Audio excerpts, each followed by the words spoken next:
Bienvenue à tous. Aujourd'hui, on va parler d'un article qui est paru récemment, donc PhD Graduate Pursuing Careers Beyond Academia, a Scoping Review, de Isabelle Skakny et collaborateurs. Donc une Scoping Review, c'est quoi? Ça s'appelle juste une revue de portée. On va regarder dans la littérature tout ce qui va traiter d'un sujet pour voir l'étendue en fait de ce sujet dans la littérature, sans regarder de manière méthodologique comment c'est fait en fait. C'est pas il y a une autre nom de revue, mais ça me vient plus en tête. Donc ici, pourquoi on parle de ce papier? Comme vous le savez, le paysage de l'enseignement supérieur et de la recherche est en pleine mutation. La question des diplômés de doctorat poursuivant des carrières en dehors du milieu universitaire n'est plus un sujet de niche, mais un impératif qui est stratégique. Le problème central, c'est un déséquilibre démographique structurel. Comme vous le savez peut-être, le nombre de titulaires de doctorat, que ce soit en France, en Europe, dans le monde, dépasse désormais largement le nombre de postes académiques disponibles, ce qui rend l'accès à une carrière de professeur d'université extrêmement compétitif. Le rapport sur lequel on va se baser aujourd'hui, donc le papier scientifique, présente une méthodologie on va aborder ensemble, et ce sera l'occasion de présenter le résultat. Hop. Donc, le contexte, comme je l'ai dit, dans beaucoup de pays, il y a plus de docteurs que de postes universitaires permanents, et de plus en plus, travailler en dehors de l'académie, c'est la norme, pas l'exception. Pour illustrer l'ampleur du défi, dans le papier, il présente certains chiffres. Aux États-Unis, par exemple, et au Canada, seuls 20 à 25% des docteurs parviennent à obtenir un poste de permanent. En Europe, la situation elle est pas si différente. Aux Pays-Bas, c'est 31%. En Italie, c'est plutôt 9%. Ces données, elles sont claires. Elles indiquent que les carrières en dehors du milieu universitaire, elles sont devenues la norme plutôt que l'exception, parce que ça reste très compétitif. C'est pourquoi ce changement de paradigme, on va inciter en fait les universités à mieux préparer les carrières qui sont en dehors de ce milieu académique, notamment l'OCDE. Dans ce papier, ils se donnent 3 objectifs, 3 questions de recherche et ils vont essayer d'y répondre progressivement. La première, c'est comment les universités préparent les titulaires de doctorat à des carrières qui sont en dehors de l'académie. La deuxième, c'est que sait-on des trajectoires et des expériences professionnelles des titulaires de doctorat en dehors de l'académie. Et la troisième, c'est comment les employeurs perçoivent les titulaires de doctorat en dehors de l'académie. Ces trois questions, elles sont complémentaires. Comment ils ont fait ça? Ils ont fait du coup une scoping review, un état des lieux large, comme on en parlait au début.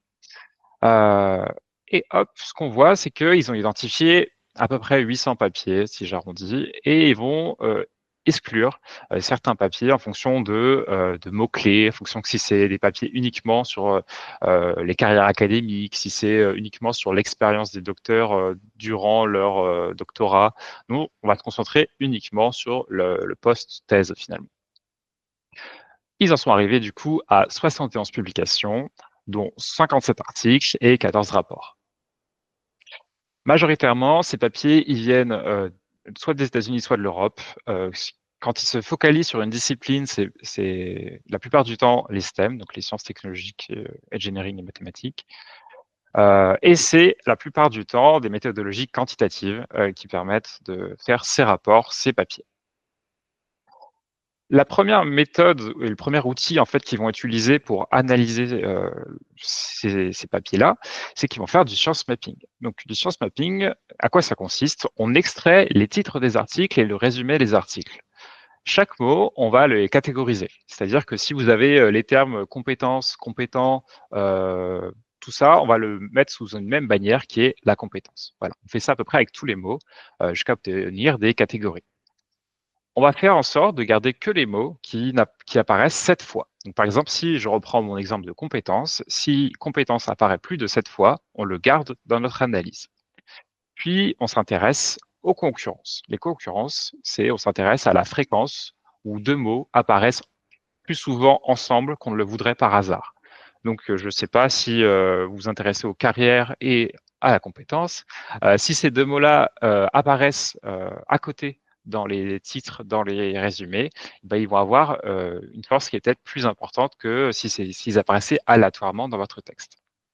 Et enfin, on visualise les clusters qui émergent. Et qu'est-ce que ça donne? Vous allez me dire, bah, ça ressemble à ça. Donc là, j'ai enlevé les couleurs pour pas vous spoiler les clusters. Mais en gros, ça permet d'identifier un peu le lien entre chacun des mots et leur position dans l'espace géographique. Plus ils sont vers le centre, plus ils sont présents, plus ils sont sur les extrémités, moins ils le sont. En gros, c'est rapide, objectif, on voit les thèmes qui reviennent sans lire tout le papier, et ça permet d'orienter pour leur deuxième étape, mais je ne vais pas en dire plus que ça.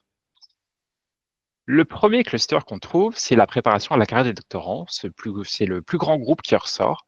Ça reflète les publications portant sur la préparation à la carrière des doctorants durant leurs années de doctorat. On retrouve des mots comme doctorant, formation, préparation à la carrière. Et on voit aussi la présence de survey ici, qui permet de savoir que c'est plutôt la méthode quantitative qui est associée à ce cluster. On a un deuxième cluster qui est un groupe mettant l'accent sur les compétences des doctorants. On retrouve les mots comme compétences, expérience, développement, et on a la présence de rapports. Donc, ça suggère des rapports nationaux ou internationaux à grande échelle. Notre troisième cluster concerne les débouchés professionnels des titulaires de doctorat. Là, on voit emploi, marché du travail, poste, rôle. Et les termes employeur et entretien indiquent une perspective des employeurs et une approche qui est plutôt du coup qualitative. Et enfin, le dernier cluster, c'est un groupe qui est principalement axé sur les disciplines de STEM et ça reflète les publications sur les programmes de formation doctorale répondant aux besoins de l'industrie. On trouve des mots comme industrie, sciences, formation, etc. Ensemble, ça donne ça. C'est beaucoup plus joli quand il y a toutes les couleurs, je vous assure. Et du coup, avoir ce schéma complet, vous pouvez voir que c'est pas parce qu'un mot est vert qu'il n'est connecté qu'avec des autres mots qui sont dans un cluster, le cluster vert par exemple. Mais c'est juste que tous les mots peuvent être liés les uns aux autres, mais certains groupes ressortent quand même. Et comme je vous ai dit, plus ils sont au proche du centre, plus ils sont connectés avec les uns les autres. Pourquoi ils ont fait ça? Ça va permettre en fait d'axer leur deuxième partie de leur papier où ils vont aller plus en profondeur. Donc ça, c'est un premier axe. Euh, et on peut d'ailleurs passer tout de suite à la suite pour voir en quoi ça va permettre d'analyser le second. Donc, comme on a vu, ils ont trois questions de recherche et l'outil précédent qui est utilisé permet en fait de coder des variables pour, quand ils vont aller plus en détail dans les papiers, analyser ce qu'ils vont trouver. Donc c'est une approche qui est, excusez-moi, une approche déductive dominante et ils vont la lier avec une approche qui est complémentaire. C'est-à-dire qu'ils ont identifié 4 clusters, mais ils vont pas juste rester sur ces 4 clusters, ils vont les enrichir de plus d'indices quand ils vont lire les papiers plus en détail. Par exemple, des codes nouveaux sont apparus plutôt que les 4 clusters, comme la motivation des employeurs à recruter des PhD. Donc, ça nous donne en tout 8 codes qui vont permettre de catégoriser ces papiers. Vous voyez, par exemple, le code que je vous ai dit, motivation des employeurs à recruter des PhD.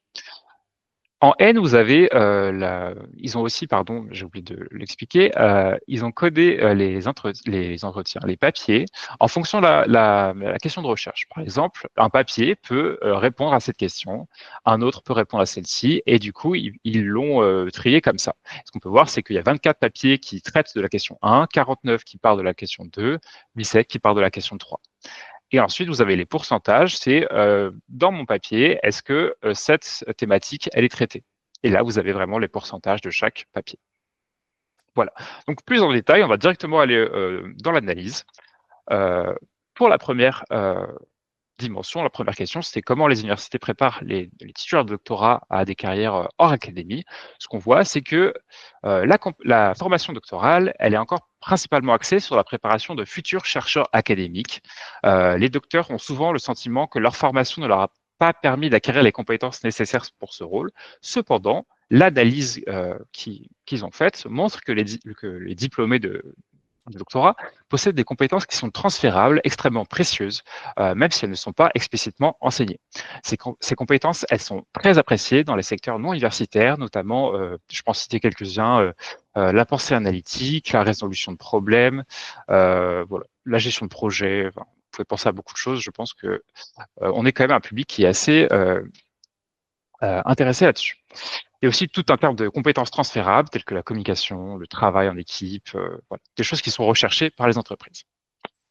On a aussi des programmes qui sont orientés vers l'industrie, donc un intérêt croissant pour des formations orientées vers ce domaine. Ces initiatives, elles exposent les docteurs aux environnements académiques et industriels, commerciaux, ce qui élargit leur option de carrière. Les docteurs peuvent y acquérir des connaissances précieuses comme le travail en équipe, la connaissance du secteur et même les codes en fait finalement du secteur privé. Et enfin, on a tout ce qui est initiative de développement de carrière. Et ça, il y en a de trois types. D'une part, il y a les initiatives facultatives, tout ce qui est séminaires, ateliers, ressources en ligne, mais qui sont du coup facultatives, qui ne sont pas dans le cursus du doctorant. Il y a l'initiative immersive, que ce soit du mentorat, on a tout ce qui est internship, des formes de stages comme les InDoc pour les labos, mais c'est plutôt côté entreprise, du coup, que ça se passera. Et enfin, on a les initiatives qui sont transformatrices, donc des programmes de développement de carrière directement dans la thèse, avec des liens directs avec l'industrie. En France, par exemple, on a le dispositif CIFRE. Donc ça permet de répondre à la question comment les universités préparent les doctorats. On a tous ces éléments qui viennent rentrer en jeu. Positif, pourquoi? Parce que tout ça, ça favorise l'employabilité, que ce soit sur les compétences, que ce soit sur le programme, les programmes directement orientés vers l'industrie ou les initiatives de développement de carrière. Ce que montre la recherche, c'est que ça favorise l'employabilité une fois effectuée. La limite, c'est que c'est souvent des STEM qui sont étudiés et il y a peu d'évaluation rigoureuse de l'efficacité en fait des programmes. Euh, voilà. Et l'initiative peut intégrer dans le cursus lorsque c'est des initiatives facultatives ou optionnelles. Et ça dépend vraiment après des universités, euh, même de l'école doctorale, de tout ça. Les politiques publiques, on peut aller même plus loin. La deuxième question c'était celle-ci, que sait-on des trajectoires et expériences professionnelles des titulaires de doctorat en dehors de l'académie? Ce qu'on voit, c'est que beaucoup commencent le doctorat en visant l'académie et au fil du temps, certains changent d'intention pour des raisons variées, que ce soit en termes de stabilité financière, parce qu'on sait que le monde académique, c'est pas forcément un monde, c'est un monde précaire, on va pas se mentir, que ce soit en termes de salaire, que ce soit en termes d'équilibre de vie pro-perso, que ce soit une déception de la compétition, comme on a vu, c'était quand même un modèle assez compétitif où tout ça, en fait, ça va rentrer en compte dans l'évolution au fil de la thèse, au fil des années. Il y en a certains qui vont développer quand même une préférence pour les carrières académiques et d'autres qui vont un peu s'en éloigner avec une intention plutôt pour aller dans le secteur privé ou en tout cas dans les carrières non académiques, hors académie. D'ailleurs, ce qu'ils ont montré, c'est que les personnes en postdoc, c'est des personnes qui vont davantage aller vers le secteur académique. Et moi, ça ne me surprend pas, parce que c'est quand même une situation qui est moins intéressante que la thèse. Par exemple, en France, des fois, on touche moins en postdoc qu'en thèse. Donc, il faut vraiment le vouloir, parce qu'on a cette volonté d'avoir un poste permanent. Enfin bon. Le deuxième, la deuxième réponse en fait à cette question, c'est tout ce qui est l'emploi et le secteur. Donc, les titulaires de doctorat, généralement, ils ont un taux d'emploi qui reste élevé, bien que c'est parfois disparate, avec des profils comme les jeunes chercheurs ou les femmes qui, dans certains pays, ont un taux d'emploi qui est moindre. Mais globalement, 40 à 50% des PhD travaillent hors académie. Euh, et forcément, c'est aussi disparate en termes de quel secteur recrute le plus, parce qu'en fonction de votre secteur, on ne recrute pas pareil. Par exemple, en STEM et en santé, on trouve souvent des postes de R&D en dehors de l'université, que ce soit de la recherche, notamment. C'est plutôt recherche notamment. Alors que dans les sciences humaines et sociales, on se retrouve plus fréquemment dans des rôles de non-recherche. Quand je dis ça, je pense souvent à des ONG, à l'aide dans la culture, la communication, et c'est difficile, comme on disait, de trouver un poste permanent. Et enfin, ils ont tout un axe sur la transition et l'adaptation parce qu'on observe parfois des phénomènes de choc culturel organisationnel. Donc, c'est des difficultés d'adaptation à des logiques de travail différentes. Euh, Par exemple, un doctorant qui a appris à être autonome à la fac, à pas recevoir d'ordre parce qu'il vraiment est autonome sur son projet, quand il va dans une entreprise, on a forcément du managériat, on a des codes d'entreprise qu'il n'a pas forcément, s'il n'a pas eu ces dispositifs d'aide notamment. Et tout ça peut entraîner des difficultés. Mais le papier évoque quand même que les réseaux professionnels, donc le réseau, aident souvent à la transition. Donc, encore une fois, on a un indice qui montre l'importance du réseau. Aussi, bien que on a vu précédemment que les compétences peuvent fit avec les emplois parce que les docteurs ont ces compétences et les développent au sein de leur doctorat. Comme on l'a vu, ils n'ont pas forcément la perception d'être assez formés pour ces compétences hors académiques. Donc je tenais aussi à préciser ici, parce que en termes de perception, ils peuvent les avoir, mais il faut peut-être travailler sur, il faut les percevoir aussi. Donc en gros, sur cette partie, le diplôme de docteur, ça aide, mais la transition, elle n'est pas automatique vers le secteur industriel. L'expérience et les réseaux, ça compte beaucoup. Et enfin, la troisième question, qui est comment les employés perçoivent les titulaires de doctorat en dehors de l'académie. Et il y a un premier versant qui est les inégalités de demande entre SHS et STEM, donc sciences humaines et sociales et sciences technologiques. Je vous ai mis un petit mème que j'ai trouvé très drôle, mais c'est juste pour dire que certaines industries, comme je disais, recrutent volontiers plus les PhD que d'autres. Je pense secteur industriel de la technologique, de R&D. Dans certains pays, c'est pharmaceutique. Enfin bref, il y a vraiment des industries qui sont au courant et qui ont l'habitude en fait de recruter des titulaires de doctorat, alors que c'est pas souvent le cas pour d'autres. Donc les SHS, par exemple, c'est plus compliqué. Même en termes de trouvailles dans leur thèse, il y a des choses, il y a des thèses qui sont forcément exploitables en fait vers l'industrie. Il y en a d'autres où c'est moins le cas. Il faut un peu se poser et trouver les liens qu'on peut faire. Même en termes de sujet, mais aussi en termes de compétences. Voilà, donc beaucoup d'autres secteurs, comme je disais, ne reconnaissent pas toujours la valeur ajoutée automatique d'un doctorat. Ensuite, on a tout ce qui est la perception des employeurs. Et cette perception, elle est double. D'une part, il y a la reconnaissance de la compétence, des forces techniques, intellectuelles. Vraiment, on reconnaît l'expertise du docteur. Mais d'un autre côté, on peut avoir des réserves. Peut-être que le titulaire de doctorat, on va le trouver trop spécialisé. On va trouver qu'il manque d'expérience pratique en termes de gestion, en termes, je sais pas, d'attitude commerciale, en termes d'adaptation, en termes de code que la personne n'a pas, donc du secteur privé par exemple, comme on en parle depuis tout à l'heure. Mais c'est pas forcément tout négatif parce que ça peut évoluer avec l'expérience, que montre le papier. C'est qu'il y a des études qui montrent que, quand un employeur en fait, a une expérience positive avec un docteur et ben, en fait, il met de côté ses a priori qu'il peut avoir et il est plus enclin à recruter davantage, enfin à continuer à recruter des docteurs. Voilà. Aussi, enfin là, il y avait des réserves côté employeur, mais c'est vrai aussi du coup côté docteurs eux-mêmes, pardon, ce que montre le papier, c'est que des fois ils sous-estiment la part des compétences transférables qui est importante, et quand ils se vendent, ils vendent leur expertise, leurs compétences, et ils mettent de côté tout ce qui est compétences transférables. Et des fois, un employeur, ça a aussi besoin de se rassurer sur les compétences transférables, parce que ça sont des fois tout aussi importantes que le reste. Euh, donc voilà. Et pour résumer un peu cette partie, le diplôme, c'est pas un sésame universel, pardon. Les employeurs, ils veulent un mix de savoir-faire technique et aussi d'aptitudes pratiques, euh, voilà, entre compétences et transférabilité. Donc, les lacunes de la littérature. Euh, Comme je vous l'ai dit, c'est beaucoup de sciences technologiques qui ont été étudiées avec des méthodes qui sont quantitatives. Et un des points qu'ils soulignent dans leur papier, c'est un besoin de regarder en fait les sciences humaines et sociales, notamment dans des rôles qui sont en dehors de la recherche et de l'enseignement, pour comprendre encore davantage les mécanismes, quelles sont les tendances, etc. Il y a aussi un besoin d'évaluer l'impact des dispositifs de support de carrière à tous les niveaux, national, université, parce qu'en fait, il y a des dispositifs, mais leurs impacts sont un peu délaissés. En termes de recommandations, ils recommandent toujours de former en fait sur des carrières non académiques. Comme je vous l'ai dit, c'est de plus en plus fréquent. Donc il y a vraiment un besoin en fait de former les doctorants à ces carrières-là. Et enfin, le partenariat avec des structures, comme on a vu, c'est un plus en fait, que ce soit en termes de code, de réseau, que ce soit dans les entreprises, les ONG, les CIFRE, mais tous les pays et toutes les universités n'ont pas les mêmes dispositifs. Donc, réfléchir à comment mettre ça en place en fait dans nos universités.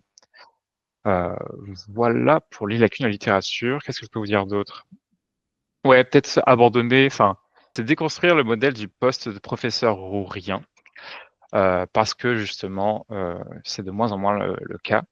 Et voilà, je pense que j'ai fait le tour de ces lacunes. Ah si, dans les besoins SHS, il y avait aussi un besoin d'investiguer des profils qui sont minoritaires, notamment les diplômés du Global South, en gros, les pays qui sont un peu en dessous de l'équateur, qui ne sont pas dans le schéma traditionnel des weird, donc aux États-Unis, en Europe, tout ça, parce qu'on manque de données tout simplement et on ne peut pas euh, globaliser en fait l'étendue des résultats si on n'a pas de résultats tout court sur ces populations, sur ces universités, et aussi les communautés marginalisées. Ils précisent pas lesquelles dans le papier, mais on peut imaginer les personnes handicapées, minorités, enfin, de tout type en fait. Voilà. Euh, Quelques limites que moi je soulève. Bien que ce soit, enfin, c'est des choix, on peut pas tout faire non plus. Hein, c'est de par leur méthode. Ce qui manque à la littérature, c'est forcément ce qui est peu présent. En gros, dans leurs 71 papiers, ils se sont dit bon bah voilà, dans je sais pas la perspective des employeurs, il y a que 2 papiers là-dessus, donc ça serait intéressant de continuer cette réflexion. Mais justement, je trouve qu'il manque un peu de réflexion sur ce qui n'existe pas et serait intéressant à investiguer. Ils en parlent très très rapidement, mais par exemple, il y a très peu d'entrepreneuriat qui a été, je crois que le terme revient 2 fois dans tout le papier, et c'est très vite. Enfin, moi j'aurais aimé peut-être, voilà, un peu plus de bagages là-dessus sur qu'est-ce qu'est-ce qui serait intéressant d'investiguer qui ne l'est pas. Aussi, c'est un focus sur les carrières post-thèse, et moi j'ai toujours la curiosité de me dire bon bah ouais, mais quels sont les facteurs qui vont jouer en fait?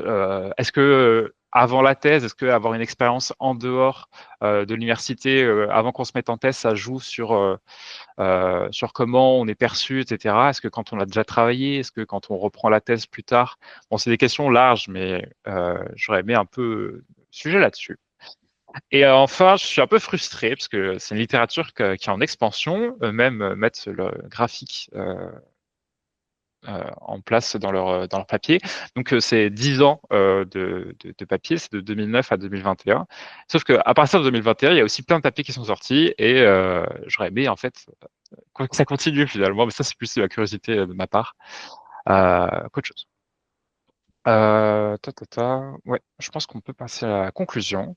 Euh, pour, En conclusion, ce qu'on peut dire, c'est que travailler en dehors de l'académie, c'est fréquent. Il faut normaliser ces trajectoires et faire en sorte que d'accompagner le mieux en fait les doctorants vers ces chemins-là.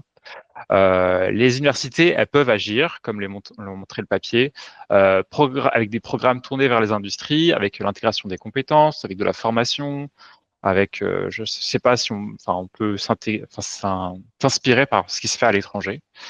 Et bien sûr, il manque encore des études qualitatives et l'avis des employeurs, c'est une priorité pour la recherche future. Et ça, moi, ça me rassure un peu parce qu'au final, ce qu'on fait au sein du laboratoire interdisciplinaire sur le doctorat, ça répond à pas mal de points en fait qui mettent dans les priorités pour la recherche. Donc que ce soit en termes de recrutement, s'intéresser à comment sont perçus les docteurs par les recruteurs, que ce soit en termes de compétences, que ce soit en termes de politique publique. Enfin voilà, ça me rassure un peu, et j'ai trouvé ça intéressant. Voilà, merci beaucoup pour votre attention. Est-ce qu'il y a des questions? Merci Nico pour la présentation de ce travail.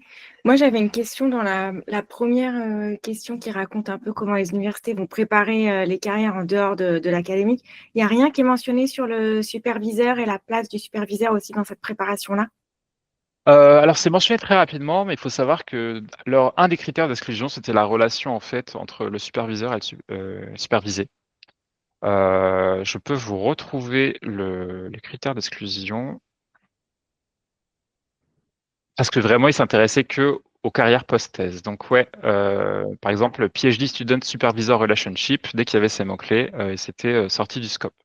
Aussi, une limite de ces critères d'inclusion ou d'exclusion, c'est ils prennent que en compte des papiers qui sont en anglais.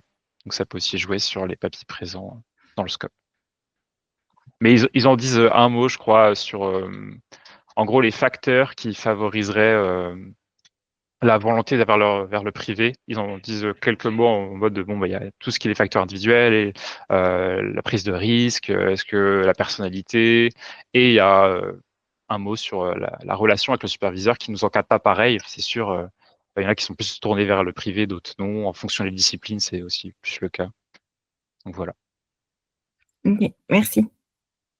J'avais deux questions. Merci pour la présentation. La première, c'est est-ce qu'ils ont regardé aussi l'impact de l'avant-doctorat?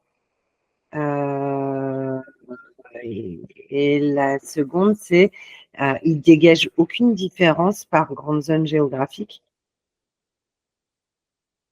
Enfin, je ne sais pas s'ils ont regardé l'impact du pays où était conduite l'étude, mais je m'attendais à voir éventuellement des choses arriver de ce côté-là. Pour la première, c'est aussi une des frustrations que j'ai mis dans les limites, c'est on n'a pas tellement le lien avec l'avant, finalement, l'avant-thèse. Il parle un peu des facteurs dans la thèse qui viennent influencer si on va vers le privé ou pas, mais c'est très léger et vraiment l'avant-thèse n'est pas du tout discutée ou peut-être par manque de papier, je sais pas, mais en tout cas, c'était pas à discuter. Et pour la différence de zone géographique, de mémoire, non. Je crois que c'est plutôt vraiment dans la littérature, qu'est-ce qu'il y a de manière très générale et qu'est-ce qu'il faudrait pour la suite, les implications pour la recherche future. Voilà, ils ont, en gros, pour moi, ce qui peut un peu répondre à ça, c'est, bah, ils ont vu ils ont peut-être vu, en tout cas, qu'il y a des papiers qui étaient surtout sur des populations, je vais dire, entre guillemets, privilégiées dans des pays qui sont très industrialisés. Mais qu'est-ce qu'il en est des autres pays qui le sont moins? Donc, c'est le seul enfin, la seule réponse que je pense que je peux voir. Oui, oui, donc merci Nico. Moi aussi, ça me rassurait l'article. Comme on a dit hier, en fait, franchement. Du coup, j'ai eu l'occasion de lire l'article et à mon avis, c'est vraiment un super travail d'Isabelle qui donne une vue d'ensemble assez inédite de la littérature sur la carrière non académique. Et je veux simplement vous souligner trois informations que je trouvais que l'article a mis aussi très bien en lumière, ainsi que les tendances, lacunes dans cette littérature. Donc, la première chose, c'était le fait qu'ils ont, ils ont caractérisé leur corpus, c'est-à-dire les 71 publications. Je trouvais ça super intéressant de voir que sur 71 publications, la majorité utilise des méthodes quantitatives, donc 62%. Donc, ça veut dire que l'étude Kali sont quand même pas très répandues dans le domaine. Hein. Donc, c'est aussi un indice pour nous de mettre aussi accent sur les études Kali et les études mixtes. Seulement 15% des études ont été des études mixtes. La deuxième, c'est la côté population étudiée. Donc, 53 des articles ou rapports portent sur le docteur, suivi des doctorants, 20%, et des employeurs, 16%, et d'autres acteurs, 11%. Donc, je trouve ça hyper parlant. De manière un peu paradoxale, les doctorants ne sont pas du tout étudiés, en fait. C'est que 20%. Sans parler des étudiants master ou encore, master. Donc, et d'autres acteurs, 11%, ça veut dire qu'on ne s'intéresse pas du tout à des écoles doctorales, on ne s'intéresse pas à des peu sur les superviseurs, justement, en lien avec ce sujet de carrières non académiques. Et je pense qu'il y a encore d'autres acteurs qui sont un peu cachés, mais qui ont une importance importante, peut avoir une importance. Donc, c'est aussi une piste très parlante. Et la troisième, c'est que seulement 40% de ces articles-là, ils mobilisent un cadre théorique ou un conceptuel explicite. Donc, c'est-à-dire que c'est quand même assez préoccupant. C'est-à-dire que ça montre qu'en dépit du nombre croissant de publications sur le doctorat, les recherches restent encore largement quand même lacunaires sur le plan conceptuel. Donc, même s'il y a beaucoup de publications, ça ne veut pas forcément dire que ce soit accompagné par un approfondissement théorique. Et je pense que c'est là aussi où LEAD peut apporter son contribution, en fait. Voilà, donc je voulais juste souligner ces trois statistiques. Je conseille vivement à tout le monde de lire l'article. Merci encore d'avoir choisi cet article pour la présentation. Merci Télé pour ton intervention. Je vais juste rebondir. Je trouve que aussi, vu que c'est un scoping review et c'est pas une revue systématique, voilà, j'ai retrouvé le nom au bout de 20 minutes. Justement, tout ce qui est la méthode, etc., on le met un peu de côté et on regarde juste de quoi ça traite. Et je suis d'accord avec toi sur, on met de catégories de côté et même, enfin, comment dire, ça montre que peut-être qu'on peut encore faire mieux. Ce que tu disais, j'espère que en tout cas, c'est ce qu'on essaie d'apporter dans ce milieu. Moi, j'ai juste une remarque, c'est qu'il y a, comment ça s'appelle, Bowman, je crois, qui a fait un papier récemment, en 2025, avec les résultats de l'étude du projet européen Doc Talent for You, Doc Hinens, où en gros, ils ont analysé les facteurs déterminants qui engendrent un type de carrière post-doctorale. Et pour chacune des carrières, ils ont évalué un certain nombre de facteurs déterminants. Et du coup, ce papier aussi, il est intéressant à mettre en lumière avec cette étude-là. Je ne sais pas s'il est cité parmi les papiers, mais du coup, c'est intéressant de voir qu'en fonction des carrières post-doctorales, il y a quand même des facteurs déterminants précis. Effectivement, le post-doctorat, il y a plus de chances d'avoir une carrière académique quand on a fait un post-doctorat. Quand on est une femme aussi, finalement, ça a montré que les carrières académiques, être une femme avec un enfant, favoriser une carrière académique. Donc voilà, donc il y a quand même pas mal de facteurs qui sont discutés dans ce papier-là. Je pourrais te l'envoyer, Nico, ou les autres qui sont intéressés. Je pensais le présenter aussi à l'occasion, parce que c'est un papier qui est intéressant sur les carrières post-doctorales. Ouais. Je ne l'ai pas vu cité dans le papier, mais après, je pense que c'est normal. Leur fin de récolte, ça se finit en 2021. Ah Donc, oui, non, c'est après, sorti là cette ça année, paraît pas. en Et c'est pour avril ça, 2025. je suis un peu frustré parce que j'ai envie de voir inclure tous les papiers qui sont sortis depuis, qui sont super intéressants. Voilà. Je vous remercie beaucoup d'être venu et de m'avoir écouté. Et on se dit à dans 2 semaines pour un nouvel Journal Club.